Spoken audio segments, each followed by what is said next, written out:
বিয়ে করার প্ল্যান নাই পরে। প্রীতম, আমি তোমাকে অনেক মিস করি। আমি তোমাকে ছাড়া থাকতে পারবো না। আমাদের তো প্রতিদিন দেখা হচ্ছে, মিস করতেছো এখন। আমিও তো তোমাকে মিস করি। এখন মিস করলে কি বিয়ে করে ফেলতে হবে না? বিয়ে কোথা থেকে আসলো? আউট অফ আমি বিয়ে করতে পারবো। রিল্যাক্স, ঠিক আছে। তুমি বাসায় আসো, পাপার সাথে কথা বলো। ঠিক আছে, আসবো পরে কোনো এক সময়। কোনো এক সময় না, কালকে আসো।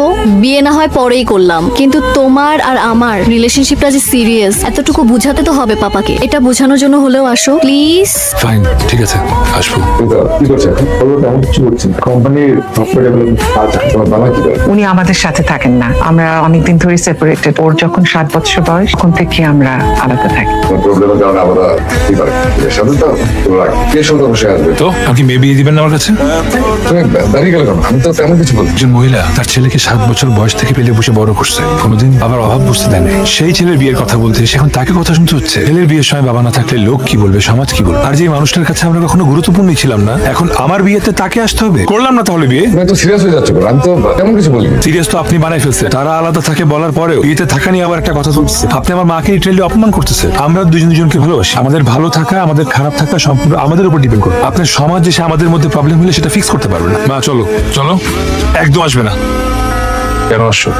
Pritam, I am sorry. Sorry for what? Pritam please easy হও। আমি পাপাকে সব বুঝাই দিই। সব কি বুঝাবো? আমার বাবা বিয়েতে আসবে এটা বলবা? তুমি অলরেডি মনে করছো আমি এটা বেয়াদব ছিল। আমার সাথে তুমি সুখে থাকতে পারবা না। আমি তোমাকে মানা করে দিবো, আমার পালায় চলে আসবে। আসলে তো লাভ নেই, আমি তো তোমাকে বিয়ে করবো। এখানে আমার মার কোনো সম্মান থাকে না, আমি থাকবো। প্রীতম, আমি তোমাকে ছাড়া থাকতে পারবো না। আরে বুঝার চেষ্টা করো, প্রীতম প্লিজ। বুঝার চেষ্টা করো। তুমি আর আমি থাকতে পারবো না। প্লিজ প্রীতম। ছাড়ো। ঠিক আছে, আমি চলে যাচ্ছি। যদি কখনো মনে হয় আমার সাথে ভালো থাকবে, সেদিন দেখো।